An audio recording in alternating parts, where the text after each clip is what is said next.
Air ഇല്ല നമുക്ക് cycle ഓടിക്കാൻ പറ്റത്തില്ല. നമ്മുടെ ടയറിൽ എയർ ഉണ്ടെങ്കിൽ മാത്രമേ നമുക്ക് സൈക്കിൾ ഓടിക്കാൻ പറ്റൂ. അപ്പൊ എയർ എന്ന് പറയുമ്പോൾ ഓക്സിജൻ ഓർത്ത് വെച്ചോണം. സൈക്കിളിൽ ഓക്സിജൻ വേണമെന്ന് ഓർത്ത് വെച്ചിരുന്നായി. സസ്യഭാഗങ്ങളെ താങ്ങി നിർത്താൻ സഹായിക്കുന്ന കലകൾ ഏതാണെന്ന്, താങ്ങി നിർത്താൻ സഹായിക്കുന്ന കലകൾ ഏതാണെന്നൊക്കെ നമുക്ക് മുമ്പ് സ്ഥിരമായി ചോദിക്കുമായിരുന്നു. ഓക്കെ, അപ്പൊ നമ്മുടെ 10th പ്രിലിംസിന് ഇന്ന് ചോദിച്ച പ്രധാനപ്പെട്ട 3 ചോദ്യങ്ങൾ എടുത്തിട്ടുണ്ട്. അത് വന്നിട്ടുള്ള ഭാഗം ഏതാണ്, വന്നിട്ടുള്ള SCRT പോർഷൻ ഏതാണ്, പിന്നെ അതുമായി ബന്ധപ്പെട്ടിട്ട് എന്തൊക്കെ പഠിക്കണം എന്നുള്ള കാര്യങ്ങളാണ് നമ്മളിവിടെ നോക്കാൻ പോകുന്നത് കേട്ടോ. ഓക്കെ ഓക്കെ, ശരി, നമുക്കപ്പം സ്റ്റാർട്ട് ചെയ്യാം. ഓക്കെ, ഈ ഒരു ക്വസ്റ്റ്യൻ എല്ലാവരും ചെയ്തതായിരിക്കും. കോശ ശ്വസനവുമായി ബന്ധപ്പെട്ട് ശരിയായ പ്രസ്താവനകൾ കണ്ടെത്തുക. നമ്മൾ നേരത്തെ ഇത് ആൻസർ ഡിസ്കഷൻ ചെയ്തപ്പോൾ നമ്മൾ ചെയ്തതാണ്. എന്തായിരുന്നു?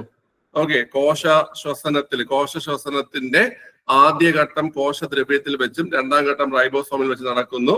നമ്മളത് പറഞ്ഞ തെറ്റായ പ്രസ്താവനയാണ്. ഓക്കെ, ആദ്യഘട്ടമായ ഗ്ലൈക്കോളിസിസിന് ഓക്സിജൻ ആവശ്യമാണ്.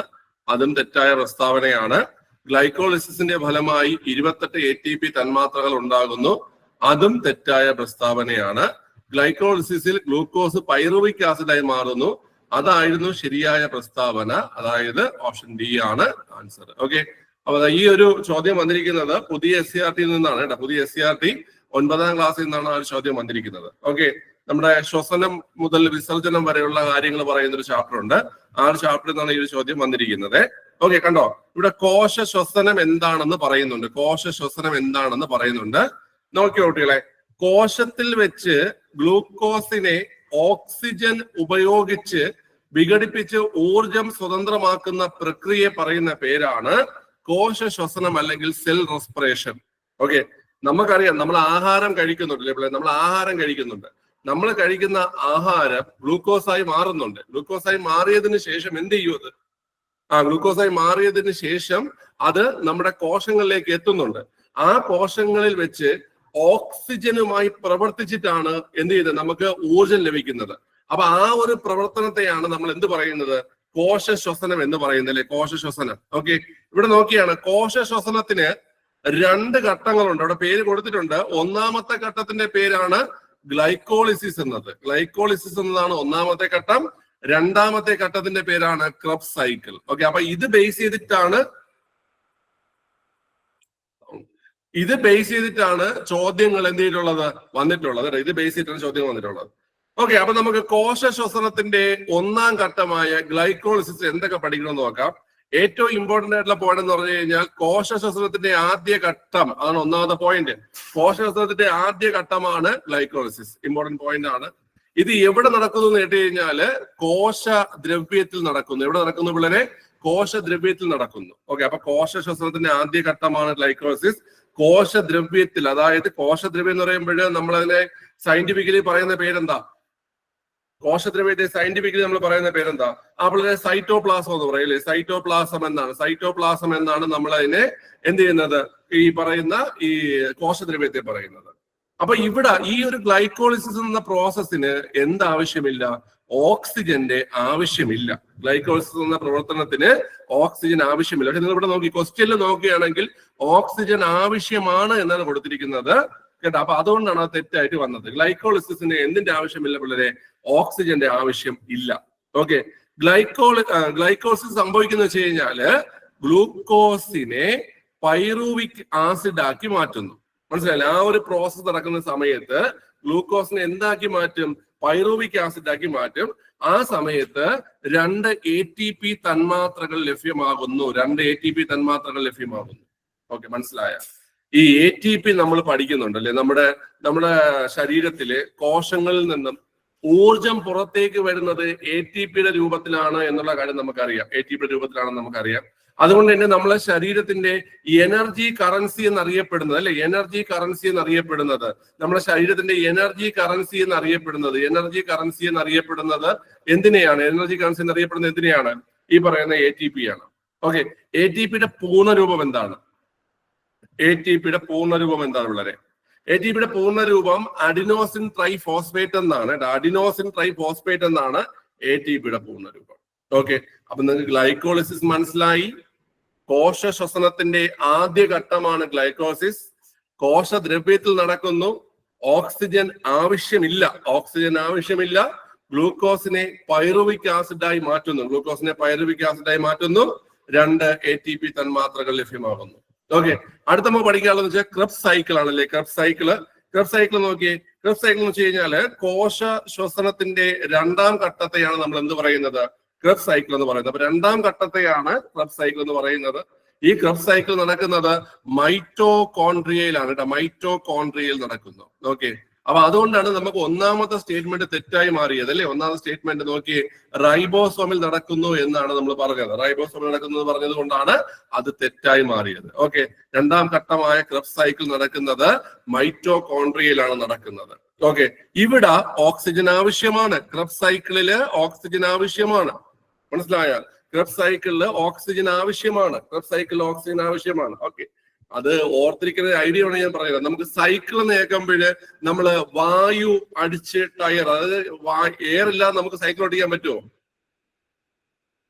ഇല്ല, എയർ ഇല്ലാതെ നമുക്ക് സൈക്കിൾ ഓടിക്കാൻ പറ്റത്തില്ല. നമ്മുടെ ടയറിൽ എയർ ഉണ്ടെങ്കിൽ മാത്രമേ നമുക്ക് സൈക്കിൾ ഓടിക്കാൻ പറ്റൂ. അപ്പൊ എയർ എന്ന് പറയുമ്പോൾ ഓക്സിജൻ ഓർത്ത് വെച്ചോണം.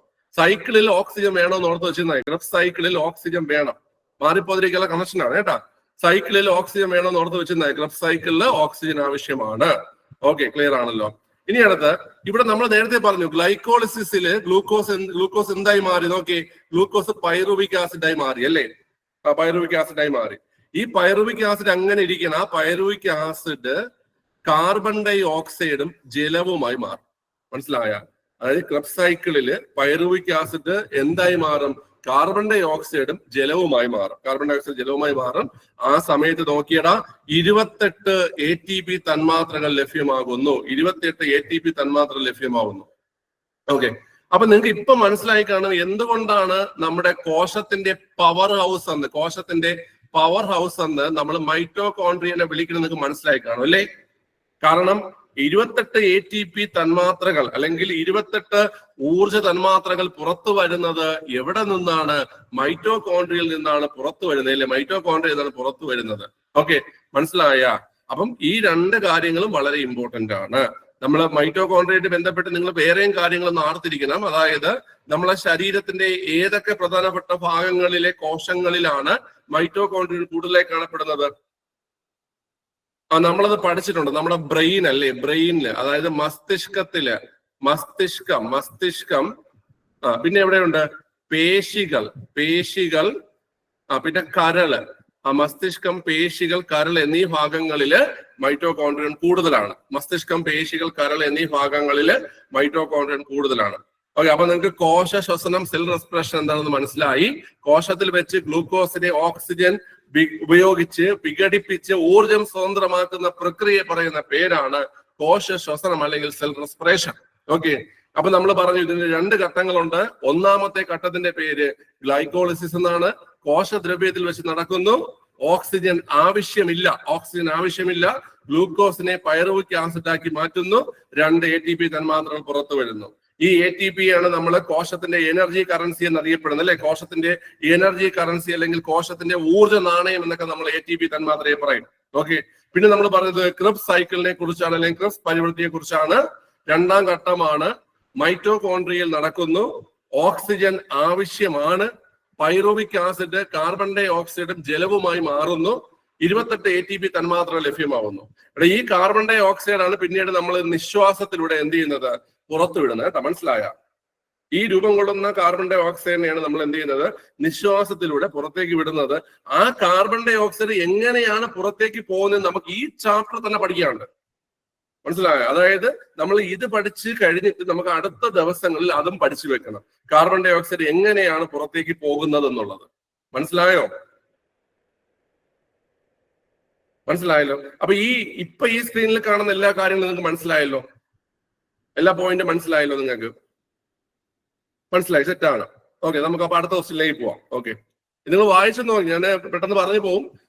നിങ്ങൾക്ക് ഏതെങ്കിലും പോയിന്റ് ഡൗട്ട് ഉണ്ടെങ്കിൽ ഒന്നുകൂടെ ചോദിച്ചാൽ ഞാൻ പറഞ്ഞുതരാം കേട്ടോ. ഓക്കെ, അടുത്ത ചോദ്യം. കോശഭിത്തിയുടെ എല്ലാ ഭാഗത്തും ഒരുപോലെ കട്ടികൂടിയ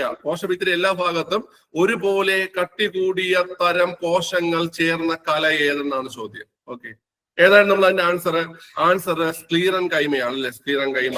ഓക്കെ, നിങ്ങൾ നോക്കിയേ, ഈ ചോദ്യം നോക്കിയിട്ട് ഇവിടേക്ക് നോക്കിയേ.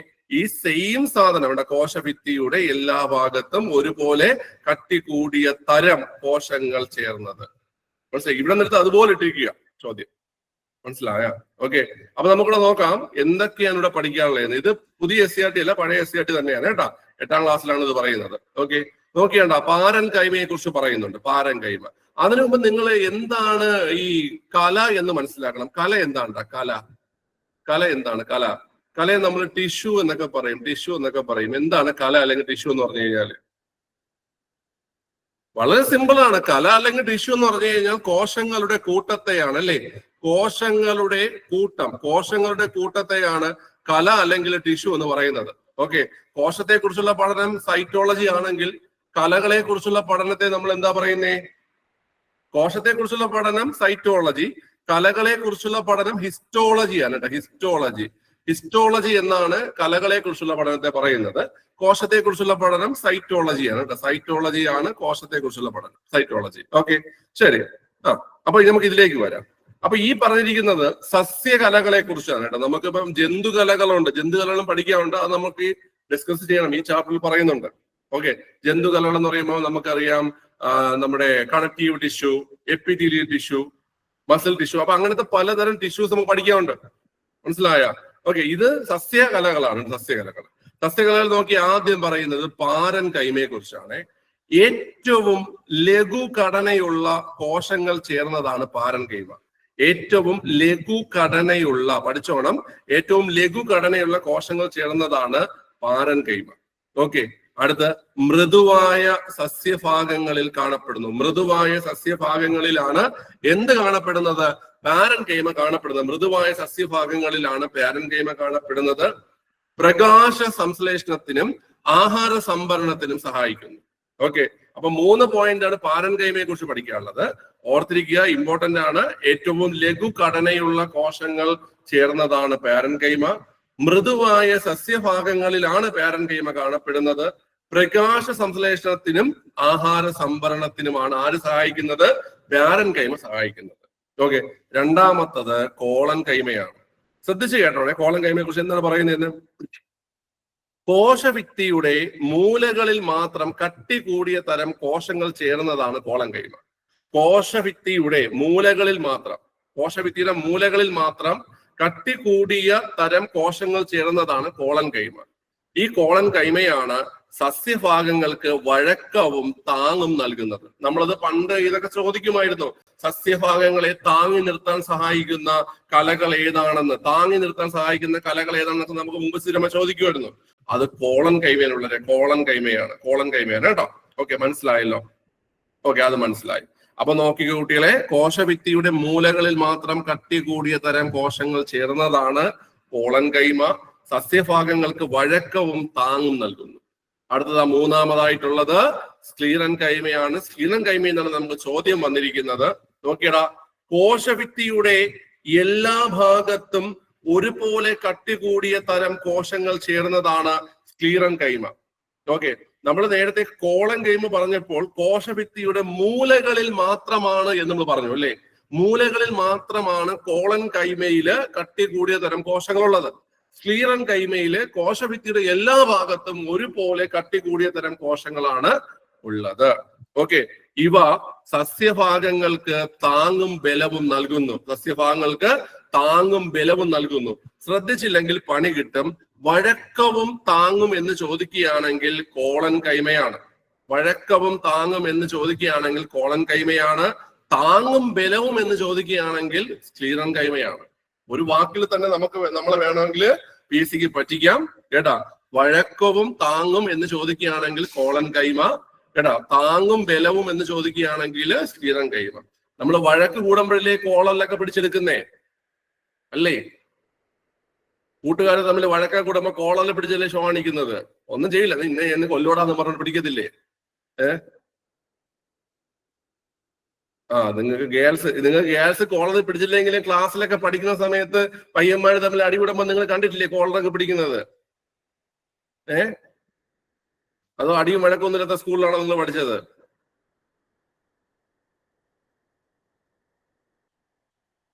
അടിയും വഴക്കൊന്നുമില്ലാത്ത സ്കൂളിൽ നിന്ന് പഠിച്ചെങ്കിൽ നിങ്ങൾ വെറും മോശപ്പെട്ട സ്കൂളിലായിരിക്കും പഠിച്ചത്. ഓക്കെ, ഒരു 4-5 അടിയെങ്കിലും നടക്കണം ഒരു സ്കൂളില്.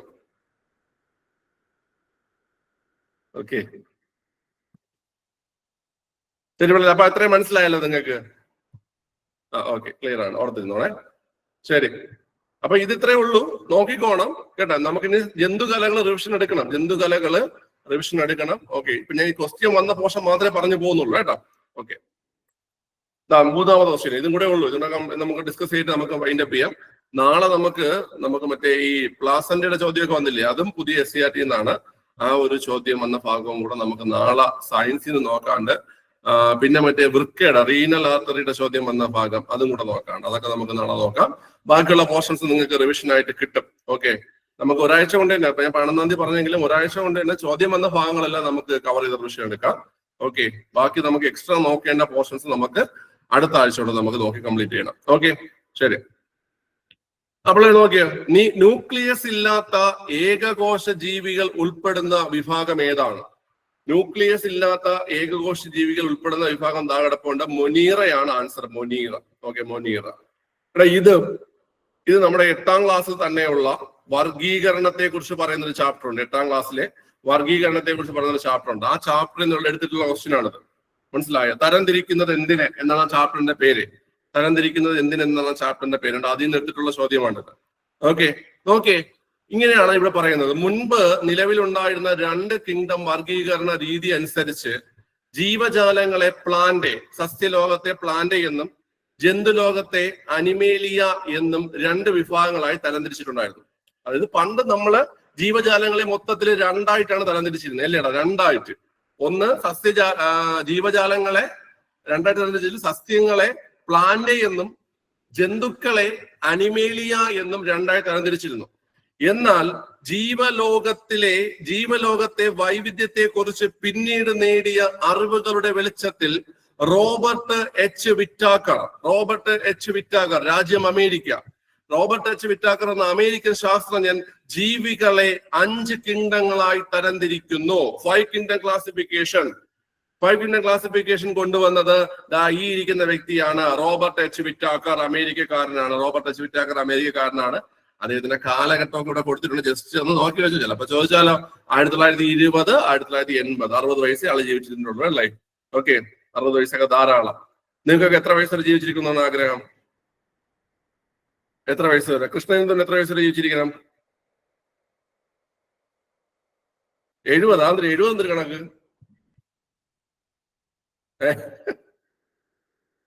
പെൻഷൻ 60 റിട്ടയർഡ് ആവും, പെൻഷൻ പൈസ വാങ്ങുന്നു, 10 വർഷം അത് വെച്ചിട്ട് അർമാദിക്കുകയെന്ന്.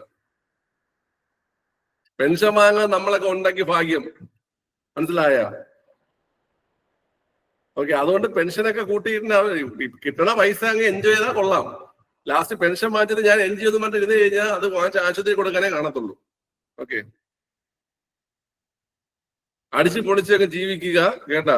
എന്നിട്ട് സർവീസ് ഇരിക്കാൻ മരിച്ചു കഴിഞ്ഞാല് നമ്മുടെ മക്കൾക്കോ ആകെ ജോലിയും കിട്ടും. എന്നിട്ട് നമ്മുടെ ഓഫീസിന്റെ ഫ്രണ്ടിൽ ചിലപ്പോൾ ഒരു പൊതുദർശനമൊക്കെ ഉണ്ടാവും. വേണമെങ്കിൽ 2 പടി മുകളിലോട്ട്.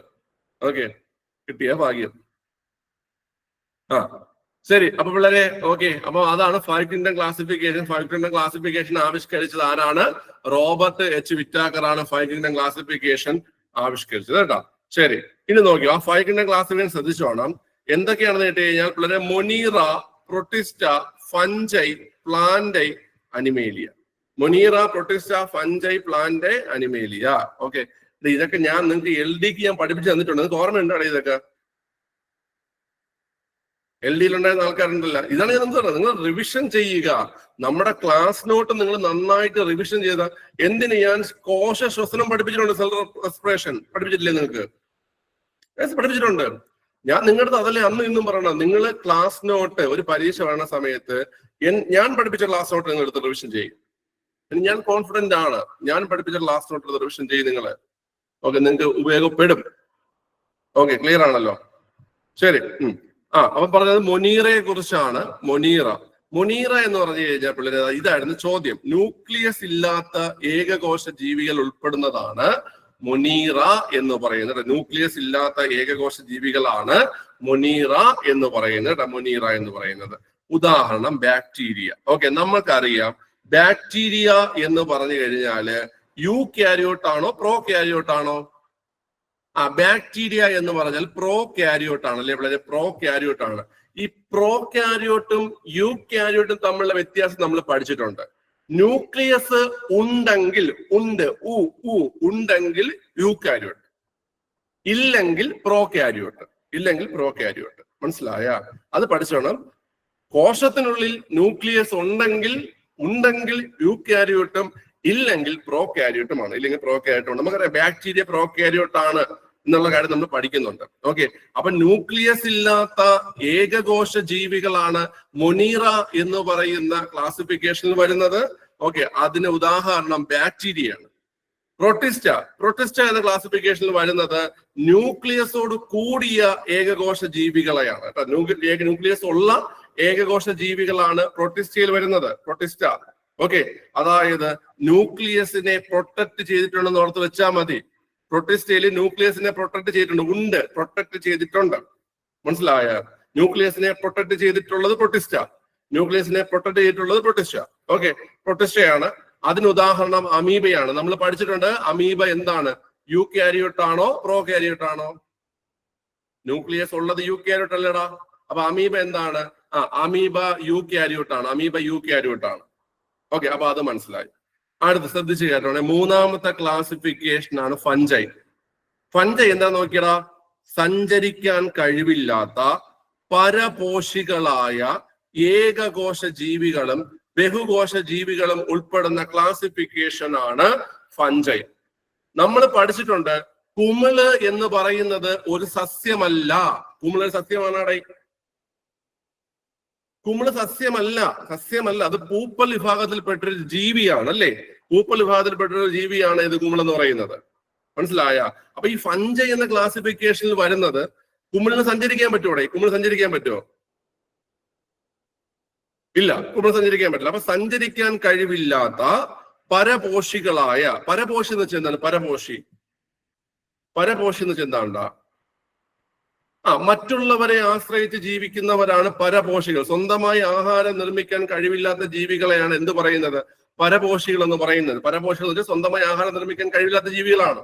സഞ്ചരിക്കാൻ കഴിവില്ലാത്ത പരപോഷികളായ ഏകകോശ ജീവികളോ ബഹുകോശ ജീവികളോ ഉൾപ്പെടുന്ന കിങ്ഡമാണ് അല്ലെങ്കിൽ ക്ലാസിഫിക്കേഷൻ ആണ് ഫഞ്ചൈ എന്ന് പറയുന്നത്.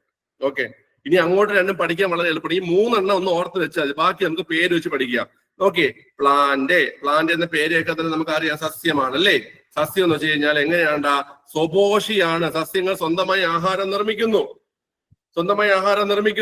ഓക്കെ, സസ്യങ്ങൾക്ക് സഞ്ചാരശേഷി ഉണ്ടോടാ? സഞ്ചാരശേഷി ഉണ്ടോ? ഇല്ല, സസ്യങ്ങൾക്ക് സഞ്ചാരശേഷി ഇല്ല. അപ്പൊ സ്വപോഷികളും സഞ്ചാരശേഷി ഇല്ലാത്തതുമായിട്ടുള്ള ബഹുകോശ ജീവികൾ, സ്വപോഷികളും സഞ്ചാരശേഷി ഇല്ലാത്തതുമായിട്ടുള്ള ബഹുകോശ ജീവികളാണ് ഏതിൽ വരുന്നത്? പ്ലാന്റയിൽ വരുന്നത്. സസ്യങ്ങളെ കുറിച്ച് ആലോചിച്ചാൽ കിങ്ഡം പ്ലാന്റേ പഠിക്കാൻ പറ്റും. സസ്യങ്ങളെ കുറിച്ച് ആലോചിക്കണം. സസ്യങ്ങൾ വെച്ച് കഴിഞ്ഞാൽ സ്വപോഷികളാണ്, സഞ്ചരിക്കാൻ കഴിവില്ല, ബഹുകോശ ജീവികളാണ്. കഴിഞ്ഞു പ്ലാന്റ്. അപ്പൊ അനിമേലിയ നോക്കിയടാ. അനിമേലിയ ജന്തുക്കളാണ് വരുന്നത്. പരപോഷികളാണ്. അനിമൽസ് പരപോഷികളാണ്. നമുക്ക് സ്വന്തമായി ആഹാരം നിർമ്മിക്കാൻ പറ്റൂടെ? പറ്റൂലേ? അപ്പൊ അടുക്കളയിൽ നമ്മളല്ലേ പാചകം ചെയ്യുന്നത്?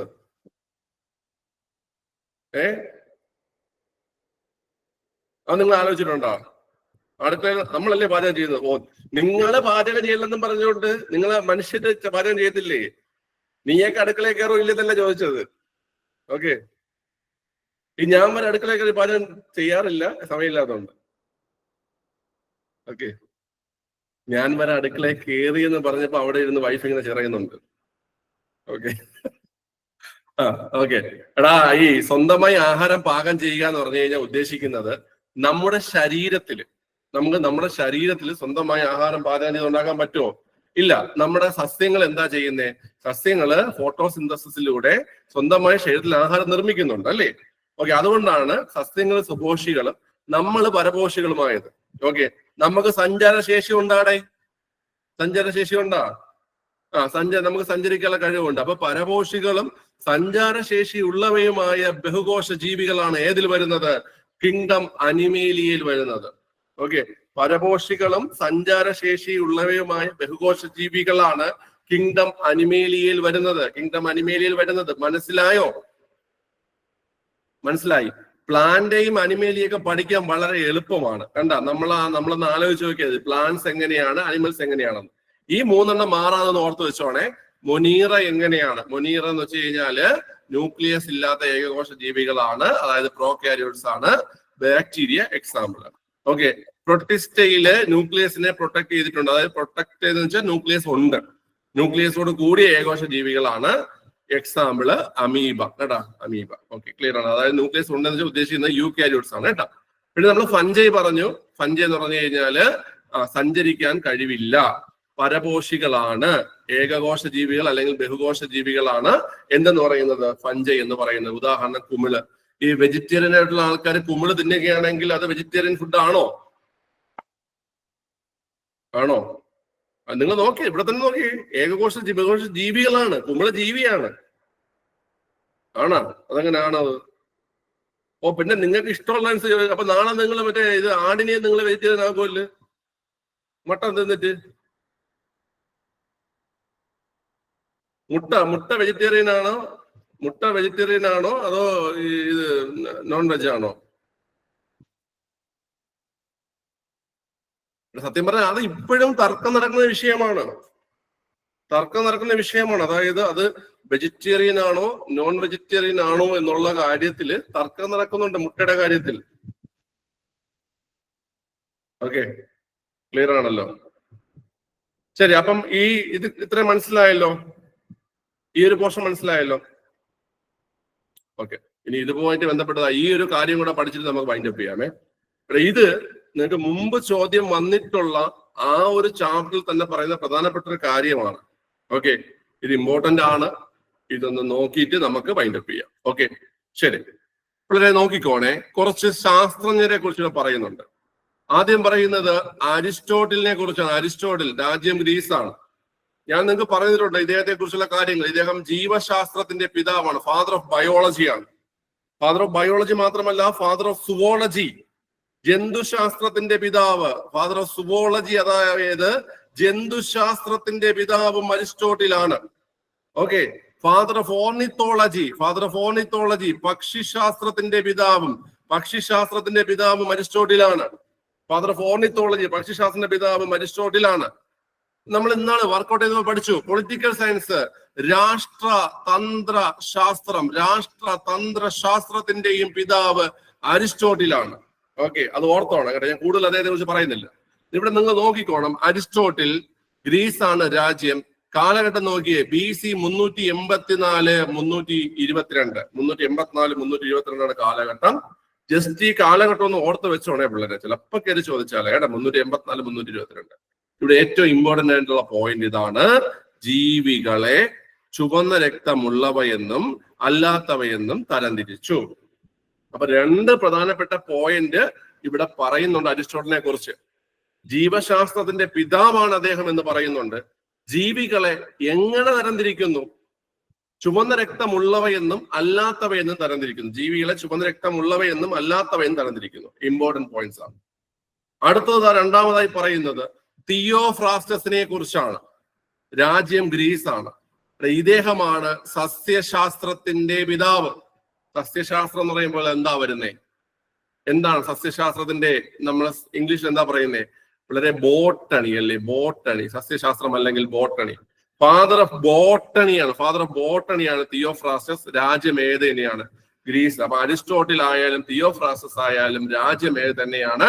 ഗ്രീസ് തന്നെയാണ്. ഓക്കെ, അരിസ്റ്റോട്ടിലിന്റെ ഒരു പുസ്തകമുണ്ട് കേട്ടോ, ഞാൻ നിങ്ങൾക്ക് പഠിപ്പിച്ചു തന്നിട്ടുണ്ട്. അരിസ്റ്റോട്ടിലിന്റെ പുസ്തകം ഏതാണ്?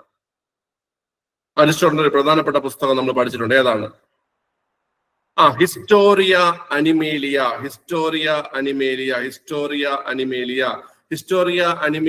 എന്ന് പറയുന്ന ഒരു പുസ്തകം ഇദ്ദേഹത്തിൻ്റെതാണ്. ഹിസ്റ്റോറിയ അനിമേലിയ എന്നുള്ള പുസ്തകം, അതായത് ഹിസ്റ്ററി ഓഫ് അനിമൽസ് എന്ന പുസ്തകം അരിസ്റ്റോട്ടിലിന്റെയാണ് കേട്ടോ.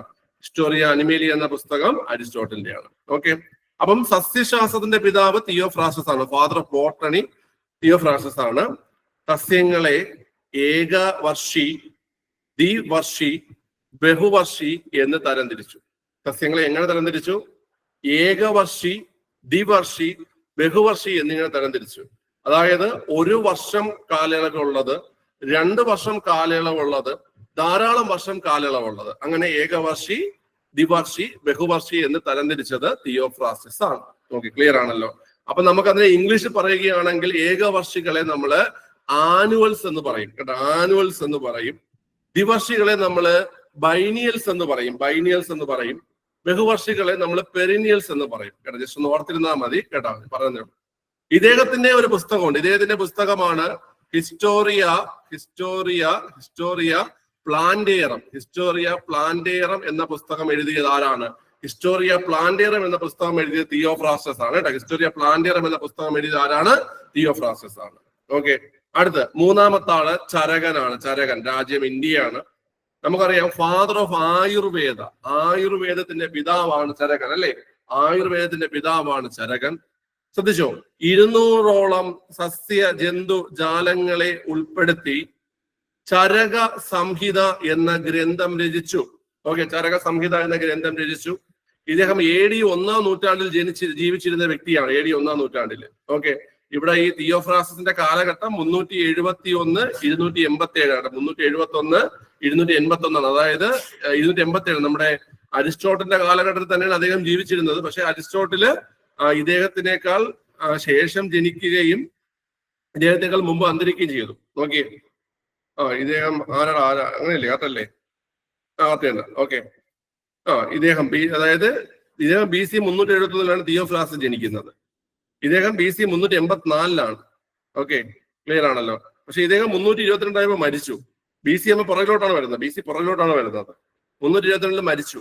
ഓക്കെ, ഇവിടെ നോക്കിയേ, തിയോഫ്രാസ്റ്റസ് 371 ജനിച്ചിട്ട് ഏകദേശം 287 വരെ അദ്ദേഹം ജീവിച്ചു കേട്ടോ. ഓക്കെ, ഏകദേശം ഒരു 84 വയസ്സ് വരെയൊക്കെ തിയോഫ്രാസ്റ്റസ് ജീവിച്ചിട്ടുണ്ട്. ഓക്കെ, ചരകൻ ഇന്ത്യക്കാരനാണ്, ആയുർവേദത്തിന്റെ പിതാവാണ്. 200ഓളം സസ്യജന്തുജാലങ്ങളെ ഉൾപ്പെടുത്തിയിട്ട് അദ്ദേഹം പുസ്തകം എഴുതി, ചരക സംഹിത എന്ന പുസ്തകം. ജീവിച്ചിരുന്ന കാലഘട്ടം AD 1-ാം നൂറ്റാണ്ട്. AD 1-ാം നൂറ്റാണ്ടിലാണ് അദ്ദേഹം ജീവിച്ചിരുന്നത്. ഓക്കെ, അടുത്തതാ ജോൺ റേ. ജോൺ റേ രാജ്യം ഇംഗ്ലണ്ടാണ്. ജോൺ റേയുടെ രാജ്യം ഇംഗ്ലണ്ടാണ്. ഓക്കെ, ഈ ഒരു പോയിന്റ് വളരെ ഇമ്പോർട്ടന്റ് ആണ്, ചോദ്യം വന്നിട്ടുണ്ട്. 18,000-ത്തിലധികം സസ്യങ്ങളെ ഹിസ്റ്റോറിയ ജനറാലിസ് പ്ലാന്റേറം എന്ന പുസ്തകത്തിൽ രേഖപ്പെടുത്തി. നമ്മൾ ഇവിടെ ഒരു പുസ്തകം പറഞ്ഞു, ഹിസ്റ്റോറിയ പ്ലാന്റേറം. ഹിസ്റ്റോറിയ പ്ലാന്റേറം തിയോഫ്രാസ്റ്റസിന്റെ പുസ്തകമാണ്. ഹിസ്റ്റോറിയ പ്ലാന്റേറം തിയോഫ്രാസ്റ്റസിന്റെ പുസ്തകമാണ്. എന്നാൽ ഹിസ്റ്റോറിയ ജനറാലിസ് പ്ലാന്റേറം എന്ന പുസ്തകം എഴുതിയത് John Ray. Generalis John Ray, Generalis John Ray. Historia Generalis Plantarum എന്ന പുസ്തകം എഴുതിയത് ജോൺ റേ ആണ്. ജോൺ റേ ആണ് സ്പീഷീസ് എന്ന പദം ആദ്യമായിട്ട് ഉപയോഗിച്ചത്. സ്പീഷീസ് എന്ന പദം ആദ്യമായിട്ട് ഉപയോഗിച്ചത് ജോൺ റേ ആണ്. ജോൺ റേയുടെ രാജ്യം ഇംഗ്ലണ്ട് ആണ്. ഓക്കെ, ഇദ്ദേഹത്തിന് ഇത്തിരി മുന്നോട്ടുള്ള ആളാണ്, അതായത് AD-യിലുള്ള ആളാണ്. AD 1627 ജനിക്കുന്നു, 1705 അന്തരിക്കുന്നു. ഓക്കെ, ഓർത്ത് വെച്ചോണം. ഇത് സ്കൂൾ ടെക്സ്റ്റിൽ ഇത്രയും ഡീറ്റെയിൽ ആയിട്ട് പറയുന്നത് കൊണ്ട് ഓപ്ഷൻ കണ്ടാലെങ്കിലും ഒന്ന് നിങ്ങൾക്ക് ഓർക്കാൻ പറ്റണം. ഈ വർഷമൊന്നും ചോദിക്കാൻ ചാൻസ് വളരെ കുറവാണ്, എന്നാലും പറയാൻ പറ്റൂല. ഓക്കെ, ക്ലിയർ ആണല്ലോ. ഞാൻ പറഞ്ഞത് കൊണ്ട് ചിലപ്പോൾ നിങ്ങൾക്ക് നെഗറ്റീവായിട്ട് വരും. ഇപ്പൊ ഞാൻ നിങ്ങൾക്ക് ഇടയ്ക്ക് നിങ്ങൾക്ക് പറഞ്ഞ ഓർമ്മയുണ്ട്, ഞങ്ങൾ മറ്റേ ഉപ്പും മുളകും സീരിയൽ കാണും നല്ലതാണെന്നൊക്കെ പറഞ്ഞ ഓർമ്മയുണ്ടാ? ഇപ്പൊ ഉപ്പ് മുളകിന്റെ ഫ്യൂസൊക്കെ അടിച്ചു പോയെന്ന് പറഞ്ഞ കേട്ടായിരുന്നു. നിങ്ങൾക്ക് ഇപ്പൊ മനസ്സിലായില്ലേ? ഞാൻ നല്ലത് പറഞ്ഞാൽ അത് തൊലയും. ഇതുകൊണ്ടാണ് നമ്മുടെ നാട്ടിലുള്ള പിള്ളേരന്മാർ എന്നെ കരിങ്ങണ്ടെന്നൊക്കെ പറയണത്. ഓക്കെ, ശരി. അപ്പൊ കാൾ ലിനേയസ് ആണ് കേട്ടോ, കാൾ ലിനേയസ്. അപ്പൊ ഞാൻ വരൂലെന്ന് പറഞ്ഞോണ്ട് ചിലപ്പോ വരാം കേട്ടോ, അത് നോക്കി വെച്ചോണം. അപ്പൊ കാൾ ലിനേയസിനെ കുറിച്ച് പറയുന്നുണ്ട്. സ്വീഡൻ. ഇദ്ദേഹമാണ് ആധുനിക വർഗീകരണ ശാസ്ത്രത്തിന്റെ പിതാവ്. ഈ വർഗീകരണ ശാസ്ത്രത്തെ നമ്മൾ പറയുന്ന പേരെന്താണ്? വർഗീകരണ ശാസ്ത്രത്തെ നമ്മൾ എന്താ പറയുന്നത്? ഒരു പേരിട്ട് വിളിക്കുമല്ലോ വർഗീകരണ ശാസ്ത്രത്തെ. എന്തുവാ പിള്ളേരെ വിളിക്കുന്നേ വർഗീകരണ ശാസ്ത്രത്തെ? വർഗീകരണ ശാസ്ത്രത്തെ വിളിക്കുന്ന പേരാണ് ടാക്സോണമി എന്ന് വിളിക്കും. എന്തെന്ന് വിളിക്കും പിള്ളേരെ? ടാക്സോണമി എന്ന് വിളിക്കും. വർഗീകരണ ശാസ്ത്രത്തെയാണ് നമ്മൾ ടാക്സോണമി എന്ന് വിളിക്കും. അപ്പം ഫാദർ ഓഫ് ടാക്സോണമി ആരെന്ന് കേട്ട് കഴിഞ്ഞാൽ, വർഗീകരണ ശാസ്ത്രത്തിന്റെ പിതാവ് ആണെന്ന് കേട്ട് കഴിഞ്ഞാൽ പിള്ളേരെ കാൾ ലിനേയസ് ആണ് വർഗീകരണ ശാസ്ത്രത്തിന്റെ പിതാവ്, അല്ലെങ്കിൽ ടാക്സോണമിയുടെ പിതാവ്. ഓക്കെ, ഇനി ഇദ്ദേഹം പറയുന്ന കാര്യം ശ്രദ്ധിച്ച് കേട്ടോണേ. വ്യത്യസ്ത വർഗീകരണ തലങ്ങൾ നിർദ്ദേശിച്ചു. ജീവികൾക്ക് ശാസ്ത്രീയ നാമം നൽകുന്ന ദ്വിനാമ പദ്ധതി ആവിഷ്കരിച്ചു. ഓക്കെ, ബൈനോമിയൽ നോമൻക്ലേച്ചർ എന്ന് പറയും കേട്ടോ, ബൈനോമിയൽ നോമൻക്ലേച്ചർ എന്ന് പറയും, ദ്വിനാമ പദ്ധതി ഓക്കെ ആവിഷ്കരിച്ചു. അപ്പൊ കാർൽ ലിനേയസ് രാജ്യം സ്വീഡനാണ്, ആധുനിക വർഗീകരണ ശാസ്ത്രത്തിന്റെ പിതാവാണ്. ഓക്കെ, വ്യത്യസ്ത വർഗീകരണ തലങ്ങൾ നിർദ്ദേശിച്ചു. ഓക്കെ, ജീവികൾക്ക് ശാസ്ത്രീയ നാമം നൽകുന്ന ദ്വിനാമ പദ്ധതി അല്ലെങ്കിൽ ബൈനോമിയൽ നോമൻക്ലേച്ചർ എന്ത് ചെയ്തു വളരെ ആവിഷ്കരിച്ചു. ഓക്കെ, ഇപ്പൊ തന്നെ നമുക്ക് ദ്വിനാമ പദ്ധതി പ്രകാരമാണ് നമ്മുടെ ശാസ്ത്രീയ നാമം വന്നിരിക്കുന്നത്. എല്ലാ ജീവികളുടെ ശാസ്ത്രീയ നാമം, നമ്മുടെ ശാസ്ത്രീയ നാമം എന്താണ്? മനുഷ്യന്റെ ശാസ്ത്രീയ നാമം എന്താ പിള്ളേരെ? മനുഷ്യന്റെ ശാസ്ത്രീയ നാമം ഹോമോസാപ്പിയൻസ് എന്നല്ലേ? ഹോമോസാപ്പിയൻസ് എന്നല്ലേ? ഓക്കെ, അത് എങ്ങനെയാണ് വരുന്നതെന്ന് നമുക്കത് പഠിക്കണം. ഓക്കെ, ഞാൻ ഇന്നത് എടുക്കല്ല. ഓക്കെ, അപ്പൊ ഇത്രയേ ഉള്ളൂ ഇന്നത്തെ ഒരു പോർഷൻ എന്ന് പറഞ്ഞാൽ. അദ്ദേഹത്തിന്റെ ജീവകാലഘട്ടം നോക്കിയേ, ജോൺ റേ തട്ടിപ്പോയി 2 വർഷം കഴിഞ്ഞപ്പോഴാണ് ആര് ജനിക്കുന്നത്? കാർൽ ലിനേയസ് ജനിക്കുന്നത് കേട്ടോ. 1705 ജോൺ റേ മരിക്കുന്നു, 1707 ആര് ജനിക്കുന്നു? കാർൽ ലിനേയസ് ജനിക്കുന്നു. 78 അദ്ദേഹം തട്ടി. ഓക്കെ, ക്ലിയർ ആണല്ലോ? ശരി, അപ്പൊ ഇത്രയും കാര്യങ്ങള് നിങ്ങൾക്ക് മനസ്സിലായെന്ന് വിശ്വസിക്കുന്നു. നമുക്ക് ഇത് മാത്രം റിവിഷൻ ചെയ്താൽ പോരാ, ഇതുമായി ബന്ധപ്പെട്ട് ഈ ചോദ്യം വന്നിരിക്കുന്ന ചാപ്റ്ററുകളിൽ ഇനി ചോദ്യം പറയാനുള്ള എല്ലാ പോർഷനും നമുക്ക് എടുത്ത് എന്ത് ചെയ്യാം? റിവിഷൻ ചെയ്യണം. നമുക്ക് ആദ്യമായിട്ട് ചോദ്യം വന്ന ഭാഗങ്ങൾ റിവിഷൻ ചെയ്യാം, അതിനുശേഷം ചോദ്യം വരാൻ സാധ്യതയുള്ള ഭാഗങ്ങൾ നമുക്ക് SCRT നല്ലപോലെ നമുക്ക് റിവിഷൻ ചെയ്യാം. ഓക്കെ, ക്ലിയർ ആണല്ലോ? ശരി, അപ്പം ഇന്ന് നമുക്ക് ഇത്രയും മതി. ബാക്കി നമുക്ക് നാളെ ഇത് ന്യൂ SCRT, ഇത് ഓൾഡ് ആണ്. ഇത് മറ്റേ തരംതിരിക്കുന്ന എന്തെന്ന് പറഞ്ഞിട്ട് ഓൾഡ് SCRT ആണ്. ഓക്കെ, ഇത് ഓൾഡ് SCRT ആണ്, ഇതും ഓൾഡ് SCRT ആണ്, ഇത് ന്യൂ SCRT ആണ് കേട്ടോ. ഓക്കെ, മറ്റത് ഇത് 8ാം ക്ലാസ് ആണ്. ഓക്കെ, 8ാം ക്ലാസ് ആണ്. ശരി, അപ്പൊ രാത്രി ഗുഡ് നൈറ്റ് എല്ലാവരും വിട്ടോ. നമുക്കപ്പൊ നാളെ കാണാം. ഓക്കെ, നാളെ നമുക്ക് ഇതുപോലെ 2 സമയത്ത് എപ്പോഴും കുറച്ച് സമയം വെച്ച് റിവിഷൻ എടുക്കാം. ഓക്കെ, ശരി, അപ്പൊ ബൈ ടാറ്റ. ഞാൻ PDF ഷെയർ ചെയ്തിരിക്കാം. ഓക്കെ.